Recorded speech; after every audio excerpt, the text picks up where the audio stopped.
Bonjour, bienvenue dans En tête-à-tête, l'émission de grands entretiens de France 24. Notre invité d'aujourd'hui est Patrice Motsepe, le président de la CAF. Merci d'être notre invité. Commençons avec le Kenya. Nous sommes à Nairobi. Le Kenya est l'un des pays hôtes de la prochaine Coupe d'Afrique des Nations avec l'Ouganda et la Tanzanie. C'est maintenant dans un an. Est-ce que tous les pays hôtes seront prêts pour une Coupe d'Afrique des Nations pleine de succès? Il y a un engagement très fort de la part des chefs d'État, du Kenya, de la Tanzanie, de l'Ouganda. Les ministères sont au travail 24 heures sur 24 et il y a une excellente équipe de la Confédération africaine de football, pilotée par le secrétaire général. Nous avons des équipes à temps plein dans ces pays. Nous avons défini des standards très élevés. Seront-ils atteints? Eh bien, ces standards, je l'ai dit, sont très élevés. Et il est très important pour cela qu'il y ait dans l'ensemble des secteurs un engagement très fort. Et je suis certain que nous y arriverons. Et donc que la Coupe d'Afrique des Nations sera encore plus remplie de succès. Nous allons au moins faire aussi bien que ce qui s'est passé au Maroc. Et moi, ce qui me plaît, c'est de voir l'engagement, la concentration pour faire encore mieux que ce que nous avons fait au Maroc. Il faut s'améliorer en permanence. Chaque CAN doit être meilleure que la précédente. Il y a eu ma première édition au Cameroun, avec beaucoup de succès, malgré l'ensemble des défis, puis une seconde édition en Côte d'Ivoire, encore meilleure que celle que nous avions faite au Cameroun, et le Maroc, qui nous a permis d'atteindre un niveau véritablement très élevé. Et je tiens ici à remercier le peuple marocain, l'État, Sa Majesté, le roi Mohamed VI, que Dieu le protège, ainsi que tous nos partenaires du monde du football. Fawzi. Vous avez parlé de grandes réussites. Toutefois, la finale a quelque peu noirci le tableau. On se souvient tous de ce qui s'est produit. Le Sénégal avait été déclaré vainqueur. Puis, 2 mois plus tard, une commission d'appel de la CAF a déclaré que le Maroc avait gagné, ce qui a suscité de très fortes tensions, de la polémique. Maintenant, la décision va être prise par le tribunal arbitral du sport. Pensez-vous, quelle que soit la décision du tribunal arbitral du sport, est-ce que ça va calmer les choses ou que le mécontentement va demeurer? Je crois que nous sommes revenus à une situation normale. Nous avons tiré les enseignements de ce qui s'est passé au Maroc. Je l'ai déjà dit, j'ai été profondément déçu, car cette CAN a eu énormément de réussites. Mais cela nous a bien montré qu'il y avait, de manière continue, un sentiment de défiance envers l'arbitrage.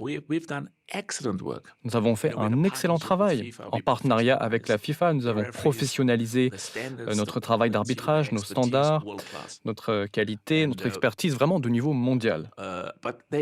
Mais il reste, à certains endroits, un sentiment de biais, de déséquilibre. Et une chose est certaine, s'il y a des comportements corrompus, inadaptés, eh bien, nous allons prendre des mesures sérieuses. Vous n'en avez trouvé aucun avec les arbitres de la finale? Je vais vous dire une chose. Nous avons appelé le président de la commission d'arbitrage afin qu'il rende des comptes, afin qu'il nous présente sa vision de la performance de l'arbitrage, et ce devant le plus haut organe de la CAF, le comité exécutif, avec 23, 24, 25 présidents issus des fédérations membres, qui font partie donc de la Confédération africaine de football du continent. On lui a posé des questions, puisque c'est la façon dont les choses doivent fonctionner. Et je vais terminer en vous disant autre chose. Je suis optimiste sur la base de ce qui s'est passé au Maroc, optimiste quant au fait que nous sommes plus forts, plus unis que jamais. Moi, mon rôle, c'est de respecter ce qui est en cours, et je ne peux pas encore commenter les décisions du tribunal arbitral du sport avant que le verdict ne soit rendu. Je suis certain que quel que soit le verdict du tribunal arbitral du sport, nous allons le respecter. C'est un processus démocratique. S'il y a la perception du côté des pays qu'il y a eu un comportement inadapté, chaque pays a le droit de présenter une requête devant le tribunal arbitral du sport.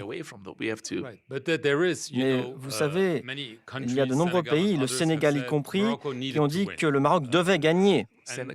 Le Sénégal a dit que le Maroc devait gagner?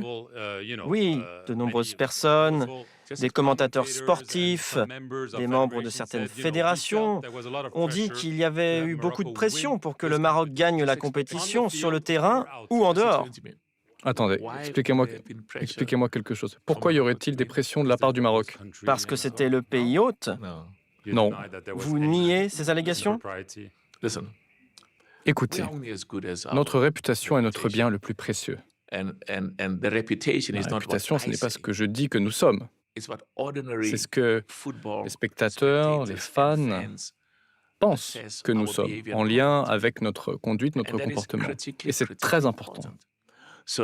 Par conséquent, nous devons en permanence faire attention. Il y a 1,6 milliard d'Africains qui aiment le foot. Et il y a eu 3 milliards de spectateurs lors de la CAN. Pour nous, il est très important que dans l'esprit de tous ceux qui regardent la CAN,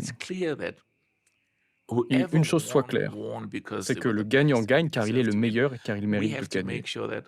Nous entraînons nos arbitres, nous faisons appel à la VAR et nous tentons d'être au meilleur niveau. Il peut y avoir des critiques, parfois légitimes. Il faut alors qu'il y ait une évaluation et il faut agir et prendre des mesures si c'est nécessaire. L'arbitre de la finale, Jean-Jacques Ndella, a été désigné pour arbitrer le match aller de la Ligue des Champions. Pourtant, les deux équipes, y compris l'équipe sud-africaine que vous connaissez bien, ont dit qu'ils ne voulaient pas de cet arbitre. À cause de ce qui s'est produit, ils remettent en cause sa légitimité. Quelle est votre réaction par rapport à leur demande? Vous dites quelque chose de très important. Ce que vous allez dire est plus important encore.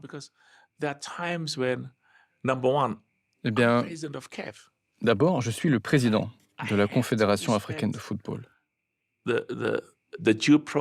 me dois de respecter les procédures en cours, les processus de sélection. Je dois respecter les décisions de nos instances de gestion des litiges, la commission d'arbitrage, le conseil de discipline. Je suis un fan de football. Et ça m'est déjà arrivé d'être là et de me dire, mais comment peut-on prendre telle ou telle décision? Comment peut-on trancher comme ça? Dites-nous. Je vais vous l'expliquer. Moi, je n'ai pas le droit d'interférer. Je ne peux pas, je ne dois pas faire de commentaires sur la base de ce qui se passe. Des problèmes? Vous savez, j'ai eu assez des difficultés. Des difficultés qui n'étaient pas nécessaires. Mais apparemment, il y a une évaluation et des justifications. L'ensemble des 54 membres de la CAF soutiennent le président Gianni Infantino pour, je vois que vous souriez, pour une nouvelle réélection en 2027. Pourquoi une telle unanimité? Vous savez, il y a eu de nombreuses accusations selon lesquelles Infantino serait en fait le vrai patron du football africain. Je vois que vous... C'est n'importe quoi, vraiment. N'importe quoi. Je respecte les opinions des uns et des autres, même si je ne suis pas d'accord, même si tout cela est factuellement incorrect ou faux. Les gens ont le droit de défendre leur opinion. Gianni est un partenaire loyal, fiable, un soutien du football mondial et du football en Afrique. Moi, j'ai besoin d'un partenaire. C'est un bon partenaire. C'est un très bon partenaire. Un homme intègre, honnête Et c'est ça l'enjeu d'une relation, de la confiance, du respect mutuel et un appui au développement du football, pas seulement en Afrique, mais aussi ailleurs, car c'est notre intérêt à nous, sur le continent africain, que de voir le football européen bien fonctionner, ainsi que le football au niveau mondial.